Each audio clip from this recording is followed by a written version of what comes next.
Everyone hits a bump in the road. What do you do with it? Be inspired as we explore the ways people experience, navigate, and manage the ups and downs and twists and turns in this road trip called life.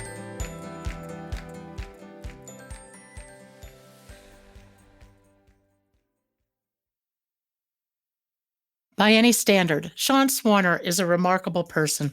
He's climbed the 7 summits, the 7 highest peaks on each continent: Everest, Kilimanjaro, Denali, and peaks in Europe, South America, Australia, and Antarctica. He's gone to the South Pole. He's gone to the North Pole. His North Pole trek was captured in the film True North, which is available on Amazon. But Sean's personal story is even more remarkable than his accomplishments. His wisdom, experience, and unending positivity to tackle life's bumps in the road will inspire you.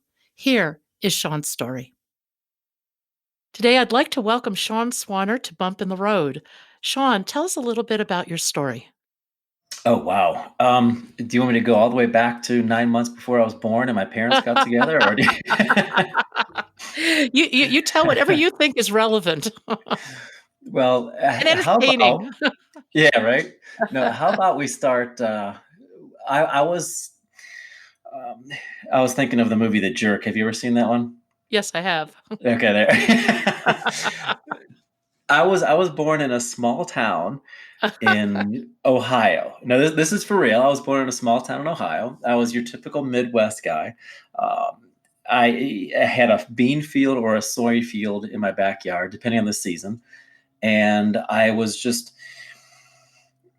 a hellion. I was into everything. I was into every sport. I was into every bit of trouble that you can think of. And as I grew older, I realized that if I was smart enough, I could still do those things I wanted to do, but not get caught. So I became smarter as I grew older. Uh, until I was 13, I was in the 8th grade, and that's when my entire life changed. I suffered a knee injury to my left knee, and it almost sounded like when I came down from a layup in basketball, it sounded like a turkey leg. And when you're chewing on the turkey leg, when the tendons start snapping, Yeah. that's exactly what happened to my Oh, knee. And that injury triggered every other joint in my body to go so haywire and swell up so much. A few days later, I looked like the Pillsbury Doughboy, and mom and dad had no idea what was going on. Apparently, what caused that was my lymph system. And fast forward, because they initially started treating me for pneumonia, which you can't cure cancer by sucking on a nebulizer. That just didn't work. So they took me from Willard, Ohio to Columbus, Ohio. And when I was down there, they did a bone marrow test, a number of CAT scans and everything. And that's when they found out that I had advanced 4th stage Hodgkins lymphoma, which is why my whole body swelled up, because the lymph system was out of control. And I had no night sweats. I had no symptoms, nothing. And it was just that knee injury that triggered everything else to go haywire. And that's when I also realized at 13, my life was going to be completely different, because I started looking at things differently, from a different perspective. When my friends were worried about chasing girls and collecting baseball cards, I was worried about waking up the next morning. You know, I had a completely different perspective. that's a huge paradigm shift to have at such a young age. Oh, especially because, at that age, hormones are kicking in. Yeah. My friends were growing hair in unusual places on their bodies. I was losing my hair, 60 pounds overweight. And I remember one afternoon, I took a shower, and in that shower, all of my hair fell out at the same time. And I remember being overweight, collapsed to my hands and knees, and I was crying my eyeballs out, pulling chunks of hair out of the drain so the water could go down. But it was also in that same moment, I was thinking of, what my friends were doing, getting ready for school that same morning, maybe. And I realized that what they were thinking about, what they were worried about, wasn't that important, because I decided that I didn't want to not die. I wanted to live. And that was the whole, like you said, the paradigm shift. And what my friends were worried about didn't mean anything to me. Did this come on you really quickly, or was it something that took a little while to kind of settle into your perspective? To be honest with you, it's still settling in. Yeah. That was when I was 13. I'm 45 now, and I look back at it, And it's still settling in because I'm on social media just like everybody else. I watch the news just like everybody else. And sometimes it affects me. And then I take a step back and realize, it's not the media that's causing that issue. It's me. It's how I'm reacting to it. And it's going to be a lifelong lesson, I think. But when it did happen, it happened in that moment when I decided that I had two choices on the bottom of the shower floor. I could either fight for my life or give up and die. And obviously the latter wasn't an option. So I chose to live. I think a lot of people face that conscious choice, and it is a choice to. And you're right; it's not about not dying; it is about living, and everything that means, with all the passion that goes with it. Absolutely, absolutely. And a lot of people don't understand that stress does a lot of things to your body too. So, every year we talked about it earlier, off the recording here. I take a group up Kilimanjaro as a fundraiser for a cancer charity, and so many people always look at it from the wrong perspective. They think I'm going to conquer that mountain. You're not going to conquer the mountain. You're going to conquer yourself. And I think a lot of people need to do the hard work of looking themselves in the mirror and figuring out who they are, what they want to be, and at the core, what their values are. And we often stray off that path because we don't have those values in line. And when you're going down your path in life, and all of a sudden you start to feel a little dissonant, you feel a little off, you feel anxious, you feel anxiety, you feel fear.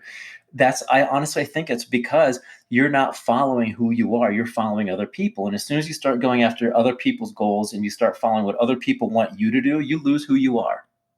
I totally agree with you.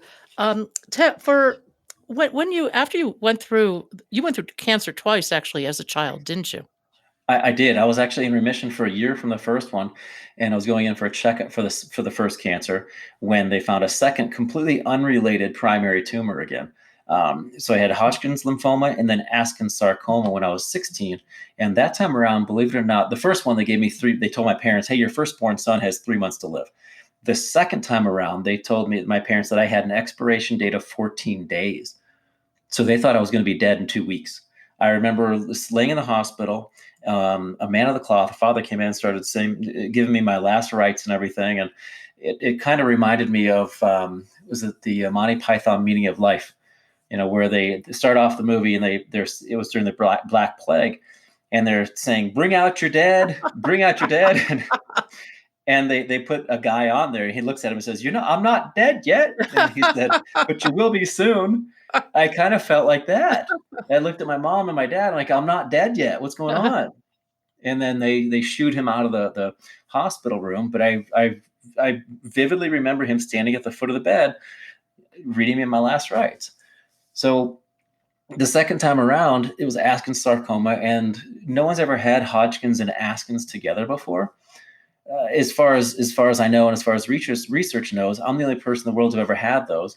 And the chances of me surviving both of those illnesses is equivalent to winning the lottery 4 times in a row with the same numbers. Incredible. So how do you go from surviving such brutal treatment? I mean, the chemo and things for this is just unbelievable. How do you go from that to climbing Everest with one lung? I mean, that's beyond a story. Wow, again, I don't even know where to begin that one either.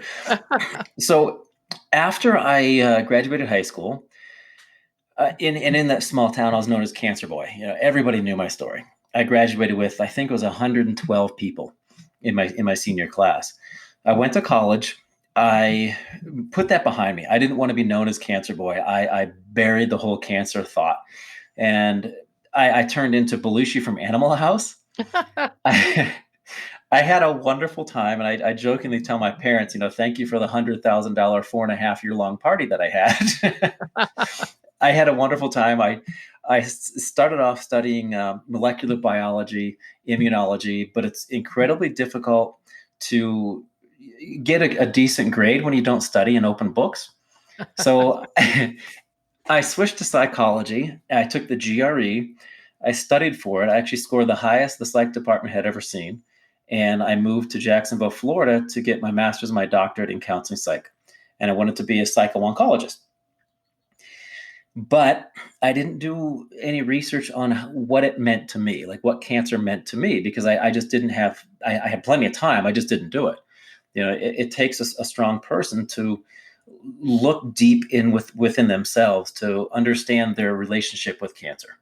And not necessarily why, because we may never know why, but what it's done to me, because we always have a choice on how we want to react in a situation. So at the time, I was working 3 jobs, working going to my doctoral school. I dropped out of school. I just needed some time off, and I realized it just wasn't my path. Then I did some research and realized that I wanted to use my mind and my body together to do something that no human's ever done before, and I wanted to use the highest platform on earth to scream hope, which is why I just kept looking higher and higher and higher, bigger and bigger and bigger. And my brother and I found that no cancer survivor had ever climbed Everest before. So I figured if I was going to be the first person to do that, why not use it for the right reasons? So I wanted to use Everest as the highest platform in the world to scream hope and to give back to the cancer community. How did you train for Everest? Well, good question, because I was working on my master's and my doctorate in Florida, and the highest point there is the top of the Four Seasons Hotel in Miami.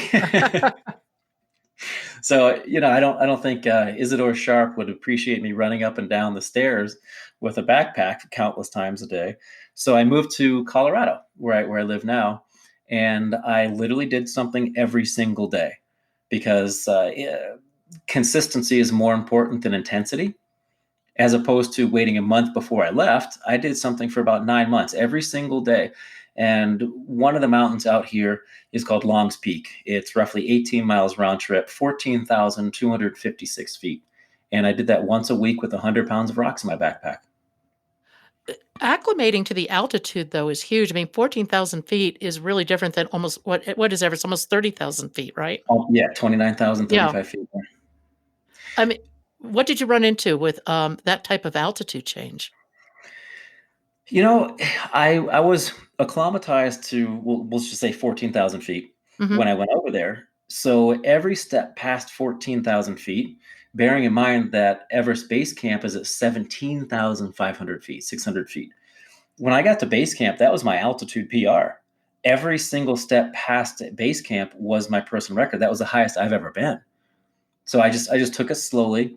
But one of the things I did for training was, and a lot of people train their bodies, they train their muscles, to get bigger, stronger. But the most important muscle is rarely trained, and that's the 6-inch gap between your ears. And what I did every night is why I visualized myself on the summit, and I used as many senses as possible, because what that does is it actually taps into your emotions, and then your emotions are closely linked to your subconscious, and many of your decisions are made by your subconscious. We don't even know it. I mean, right now, just talking, my hands are moving around. You're blinking, you're breathing. All that stuff is done without you being aware. And the same thing throughout any part of your life. So what I did was I tapped into my emotions, and in my mind, before I even left Colorado to go over to Nepal, I was already successful. And I had that emotional attachment to the end result.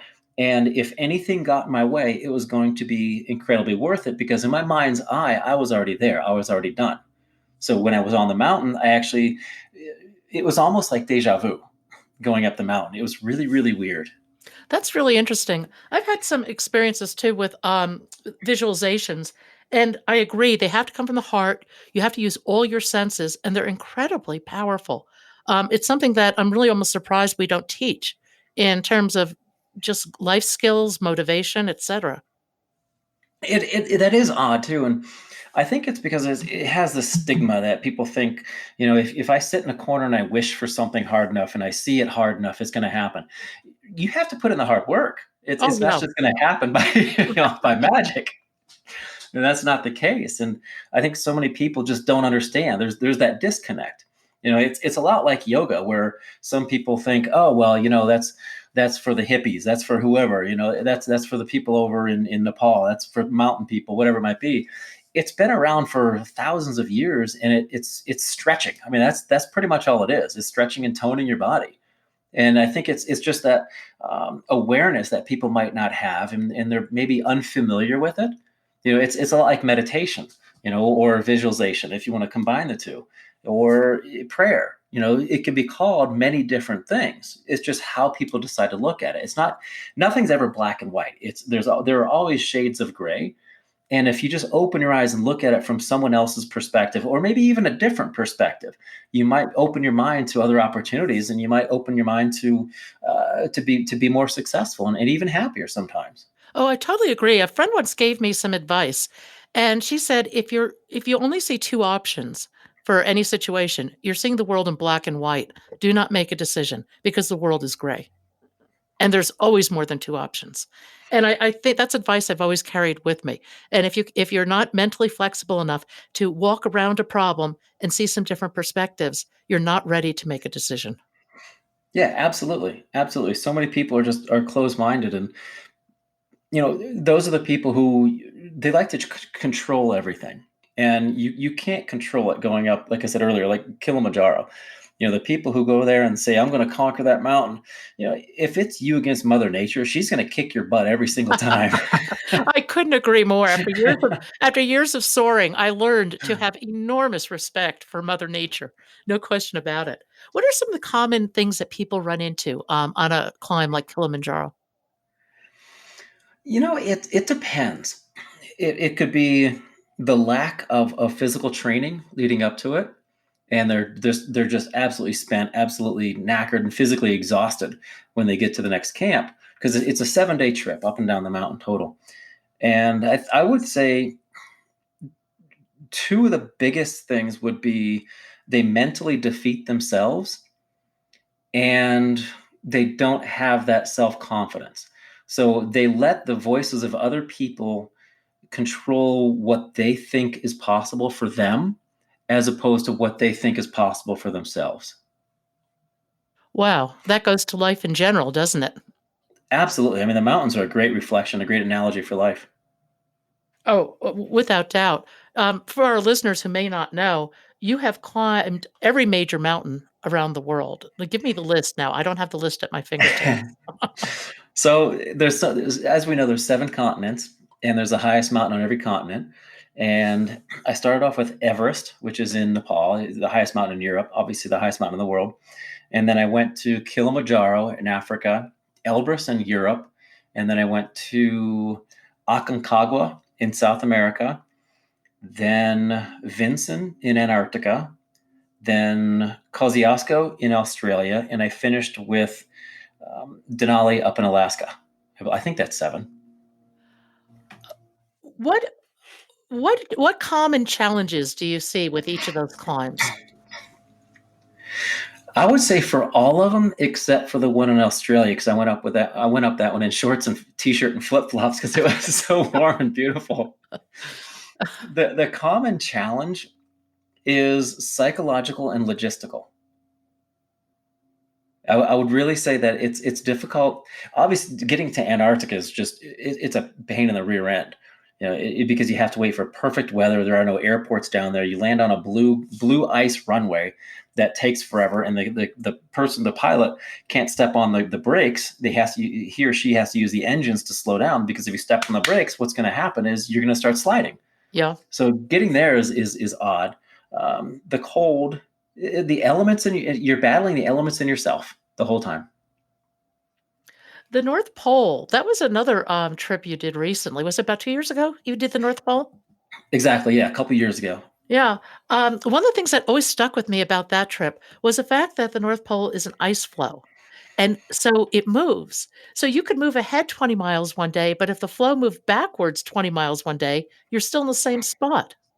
Exactly. A lot of people don't realize that. If in a great analogy, if you can just picture the world as a giant glass of ice water, the ice floats on the top, and that's essentially the northern polar ice cap.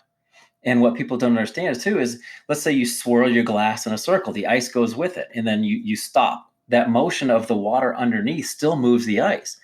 It's the same thing on a much, much larger scale, where the ice cap is floating, and there are billions, millions, if not billions, of ice chunks up there, kind of floating around, rubbing into each other. And the topography and the landscape can change within 5-10 minutes. But you're right. You could actually move forward one day, set up camp, and then float backwards that same mileage that you just went forward. But if you plan it right, you can actually go with the current. So you could say we ski 10 miles and then float 2 miles more while you're sleeping. So you just cover 10 miles in your dreams. That sounds like the smart way to go. You did a film on that trip, didn't you? We did. It's on Amazon Prime now. It's called True North, the Sean Swarner story. And it was filmed by a company called The Workshop based out of Philadelphia. And the footage they captured is just, I mean, it's breathtaking. Somehow they managed to make 80 below look tolerable. I don't understand it. And whenever I see something like this, the story is great, the video is great, but you have to keep in mind that the people who are filming it are doing the same thing and filming. Yeah. What did you learn from that film experience? I learned that when it gets to 80 below zero, camera lens oil freezes. And we were also up there. Johnny Walker sent me a bottle of Johnny Walker Blue Label, and it said Sean Swarner best served on ice. So I had it in my sled because on expeditions and stuff like this, it's tradition to celebrate with some whiskey. And on the night before we were going to make it to the North Pole, I think we were 5 miles away. We knew we were going to make it to the North Pole the next day. I pulled out the bottle and I looked at it just to get excited. And believe it or not, it was so cold, it was frozen solid. You're kidding. I kid you not. So I actually had some extra hand warmers and foot warmers. I stuck the square bottle into an old sock and surrounded it by hand. I had to warm up the whiskey to drink it. Oh, I was looking at your slight change of topic here. I was looking at your blog this morning, and one of the things that you said, and it goes to everything we've been talking about, is understand your intrinsic motivators. And I think that has so much wisdom in it. Would you talk a little bit about that? Sure. One of the things that people don't realize is if you're going after something that someone else wants for you, you're, like I said earlier, you're losing yourself. Intrinsic motivators go back to your what I call personal core values. And if you can tap into your personal core values, you have more purpose. You have that personal motivation. And then you can perpetually motivate yourself. And if people just understand what those are, they can be your guiding principles in life. And like I said, it all goes back to values. And a great analogy is, I don't know, have you ever heard of bumper bowling? No. So it's just like bowling, but it's usually for kids, and they put up the bumpers on each of the alleys, so it's impossible to get a gutter. Okay. And what they do is they give them like they give the kids or somebody else who maybe can't hold a ball this little ramp. So they put the bowling ball on top of the ramp. It rolls down and into the alley, and the bowling ball is going back and forth, banging on those bumpers to go down the alley to hit the pins. Values are kind of like those bumpers. They keep you on the right path. So if you start drifting over too far to one side, they'll bounce you back over to the other side. And people just need to realize and focus on what their true personal core values are. And I've actually developed a core values assessment if anybody wants one of those. A question I like to ask everyone, I suspect I know the answer for you, but if you could rewrite your story, would you? Oh, good question. I might change a few little tiny things like meeting my wife sooner. Mm-hmm. But if I did that, maybe we wouldn't be together now because of how things worked out. So looking back at it, I probably wouldn't change a thing. You mentioned that cancer's been one of your greatest teachers, and I think I don't know. I talk to a lot of people in the cancer community. Some people remain angry, but the people who are able to kind of transcend the experience and find that incredible joy of life really can go on to some remarkable things. Um, what advice would you give somebody facing a bump in the road? It doesn't have to be cancer; it could be anything. But how would you advise them? Let's just take into consideration what's going on in the world right now. The fear that's out there, the anxiety that's out there, it's not the thing that's causing that fear. It's our reaction to it. And when somebody says cancer or virus or whatever it might be, it's not the word that's causing you to feel a certain way. It's how you're reacting to it. So if you can program your brain a little bit differently and understand that it's not the word or it's not the thing that's causing you to feel a certain way, you understand that you're in control. And you can also realize that there are many ways to get over that fear and anxiety, but also understand that what's going on is it's a temporary state. It's not a condition. So it's just in this moment you're feeling a certain way. It doesn't mean that you're going to feel that way for the rest of your life. It's a temporary state, not a condition. Do you have a meditation practice? I actually, have you ever seen or heard of Muse? No, I haven't seen these. Tell me about them.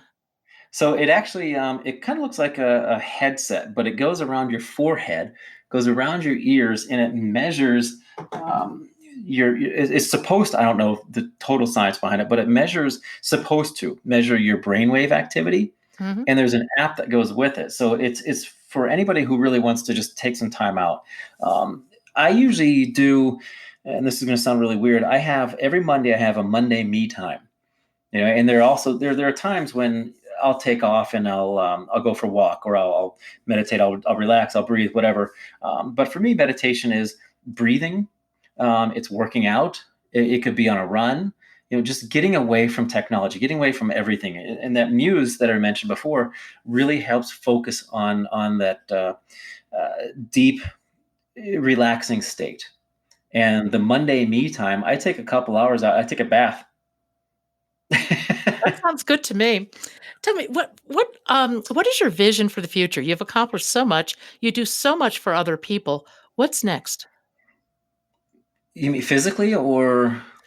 No, more in terms of projects, or places you want to go, or things that you have on your planning board.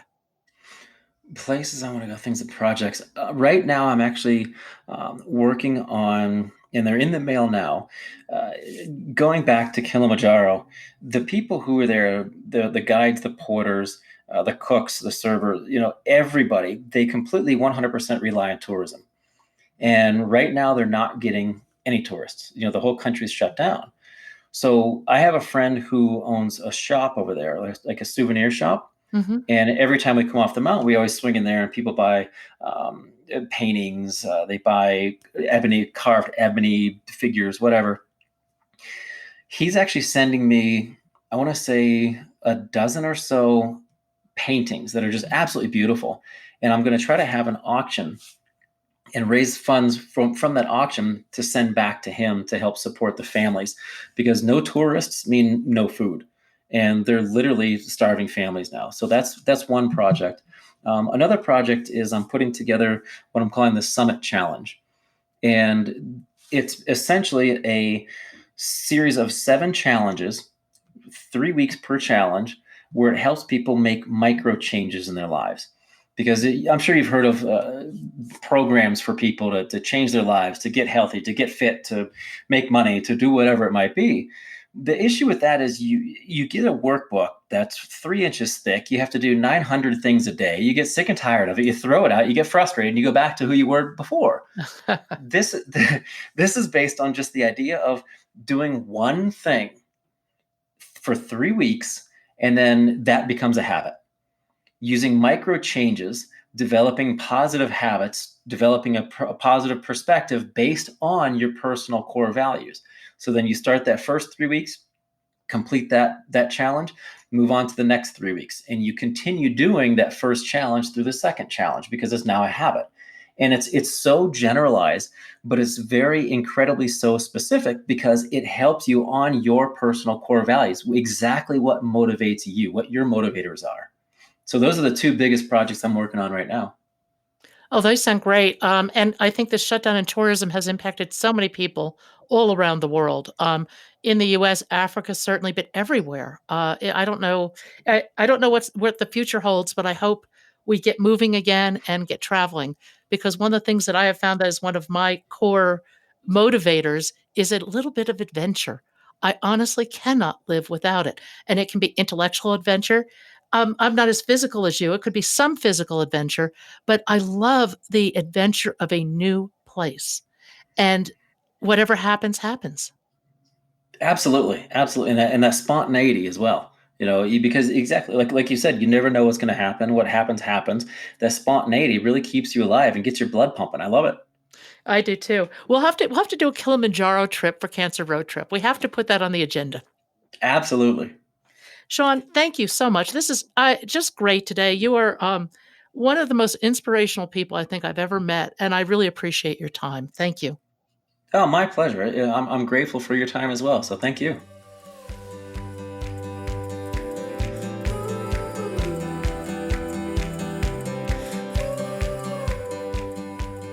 Thank you for joining us today.